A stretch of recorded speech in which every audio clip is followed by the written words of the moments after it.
my people of Papua New Guinea, I've never seen this magnitude of destruction in my entire lifetime as a Papua New Guinean, as a public servant. Good night, Papua New Guinea. I have not done one of these for some time, but I thought that it would be important to return to the social media world and interact with our people, yourselves, those of you who are concerned about this country and where it is going. In particular, those of you who are concerned about your children and their future and what they will have. What type of nation will they have? Will they have a nation? Will they have a future? How will they feature? What will they be doing? Will they be participating in the development of their nation? Or will they be subservient beggars, spectators, standing on the outside, begging bowl in hand, watching while others come and take as they wish and plunder at will and whim, while they merely watch and be given instructions and be directed to do this and that, while they are unable to benefit from the resources of their land, of their forefathers, while they are unable to understand and grasp the true meaning of the word independence, but rather become dependent, but rather become subservient, neo-colonial slaves, if you will, of a nation sold by an inconsiderate government, a government that cares not for them or their future. I'm very heartened to see that in 2017 we saw enter Parliament a wave of young leaders to join those of us who were there, who were fighting for this country and doing the best we could. There were too few of us, and I'd like to mention some of their names. I'd like to say people such as Bireki Masopa, who is not with us in Parliament, but he is there in spirit. People like Dr. Alan Marat, people like Kerenga Kua, people like Belden Nama, and I would even say Don Polya, who I will say exceptionally proved a lot of us wrong in the way he has risen up to fight for Papua New Guinea. There were too few of us in Parliament to really make a difference. Today we are joined by Alan Bird, Brian Kramer, who have been very vocal, and a few others, Dr. Lino, I would like to say, and many others who have been very vocal and who have been very passionate about fighting for their nation, defending their nation and its interests. And once more I see Papua New Guinea embracing them. And that's good. There's nothing wrong with that. But I would like to say that words without action are meaningless.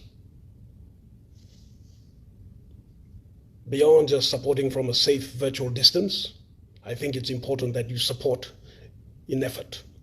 After all, this is your nation too. After all, it is your children who need you to fight today for their tomorrow. This responsibility should not be left to just a few good men. This responsibility to fight for a nation should be the responsibility of all Papua New Guineans. And if you need inspiration for this, if you need to be provoked into thinking about this, then I urge you to gather your children. Gather your children and place them before you. Place them before you.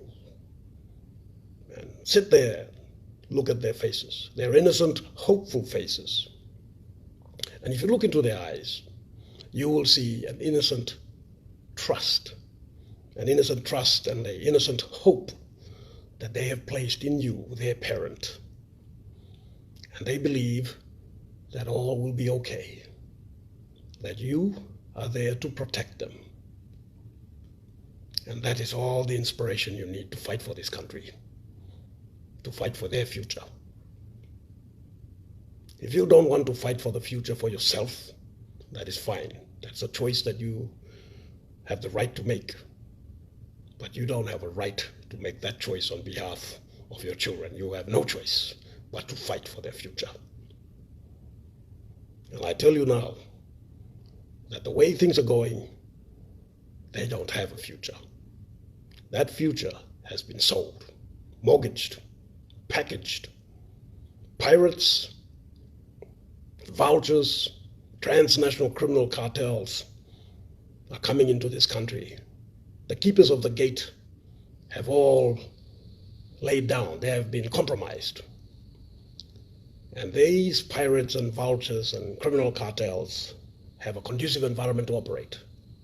And they will plunder at will and whim and do as they please. And if we keep letting them getting away with what they do, they will leave nothing for you and your children. Too many of you spend a few moments on Facebook saying these things and doing nothing. You can dedicate a few minutes to be passionate for your country and praise someone who is doing what he can, but you're unwilling to stand with him and do more than that. This is the problem with our country. This is why we are not independent. You're not independent. 16 September 1975, you were not independent. You were given a form of independence, political independence. True independence is economic independence, and you don't have that. And as long as you don't have that, then you don't have the right to rest on your laurels and to sleep and to let others fight for you. You have to rise up.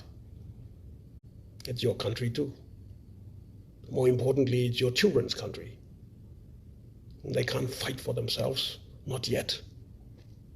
What type of example are you setting for them? And you expect just a few men to rise up and fight while you support from a distance? Come on. You're more than that. You too can fight. You too are a leader. You too can rise up.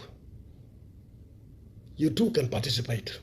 But I can tell you, my people of Papua New Guinea, I've never seen this magnitude of destruction in my entire lifetime as a Papua New Guinean, as a public servant. If we realized how rich this land is and its potential, then we all should be rising up to fight for it.